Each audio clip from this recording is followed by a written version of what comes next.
Studying doesn't have to be boring, and anybody who tells you that is lying. Whether you're studying for an AP exam or you just want to get better grades, I got you. Some people might tell you just study for X amount of hours or handwrite your notes from class. These methods are boring, and if you're someone with a cooked attention span like me, they don't really work. So I'm going to be giving you my top 5 oddly specific study hacks that will actually help you get stuff done. And if you don't know who I am, I'm Ariana. I did not introduce myself in the last video, but I make videos on basically anything relating to FLVS or school or college or kind of just productivity in general. So if you're into that stuff, then go ahead and subscribe. Anyway, let's get into it.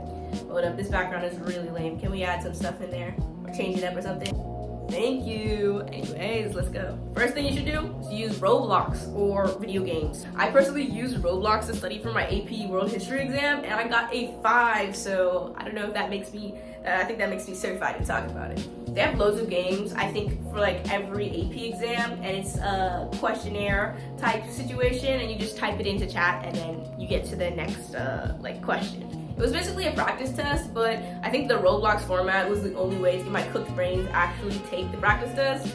So I think that might be helpful for you. I also use games like Duolingo, AirLearn, Hello Chinese, like all of the language apps, because it helps you like refresh your vocabulary. And I think by using multiple, you can and all at the same time, like for different languages, it kind of helps like build upon it, and you can like compare sentence structures and formality between them. Quizlet also is a must. I think it's the only reason I passed my Spanish classes.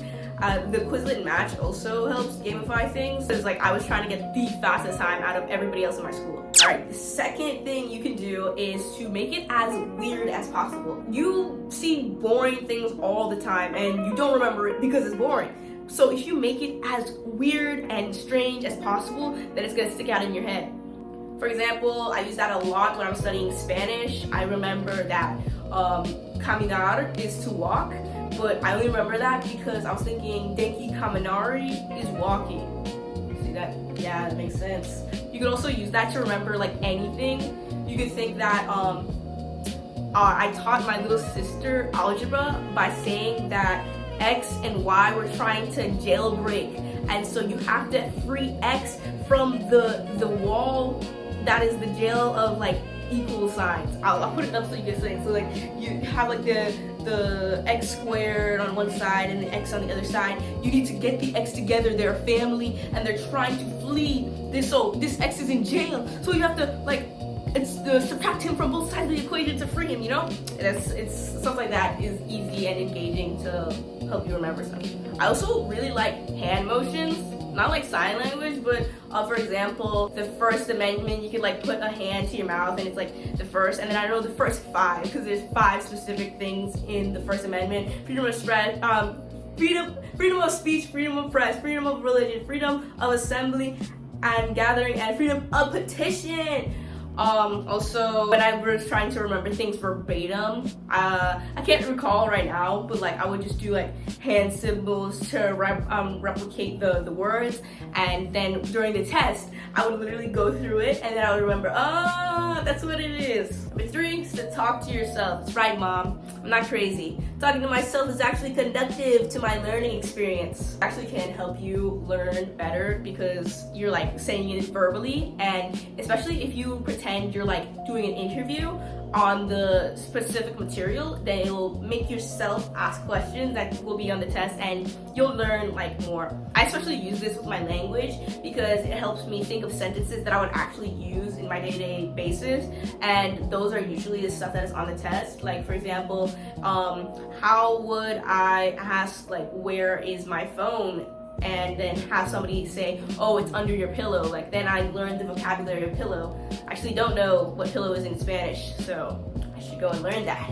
And on top of this, also talking to other people helps, because I remember things that other people say more than I remember like things that I'm trying to remember, if that makes sense. I had this friend and we were talking about the Spanish test, and I was saying, I can't remember crecer is to grow. It's just so strange. And then he was like, oh, crecer is like crescent moon, and the crescent moon makes the plants grow. It makes sense. And I'm like, that makes 0 sense. Nobody's ever gonna remember that. And guess what? I still remember that like 3 years later. So I guess it works. Number 4 is to watch anime and listen to music. I know, anime, the most productive thing in the world, but specific shows that can actually help you learn things. Like for example, I really like Cells at Work. I feel like that one explained how different cells work in the body in a very like engaging way, because they're literally characters, and I was feeling emotional over a white blood cell. Like what?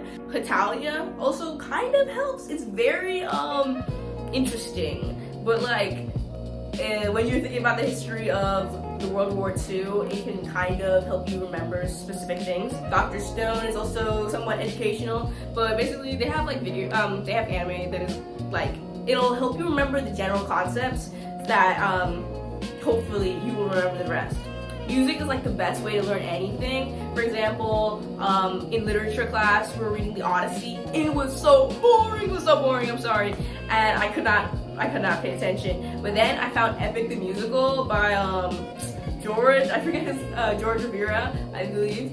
And oh my gosh, I was obsessed with the Odyssey. And even though I didn't read it, I got that quiz 100% because I went and I listened to that whole, like, the whole thing like a billion times, and it really helped me. Like, I could memorize all of Odysseus' saga because I listened to the whole thing. Hamilton also is really helpful, like the musical. Like, it helped me remember certain days, like 1776, New York City, and then, like, you know, when the timeline of, oh, this is the revolution, and then, you know, the King George, and then John Adams, and you learn like a lot. And I think Hamilton, being like one of the founding fathers, it kind of teaches a lot about American history in a way that's actually like enjoyable.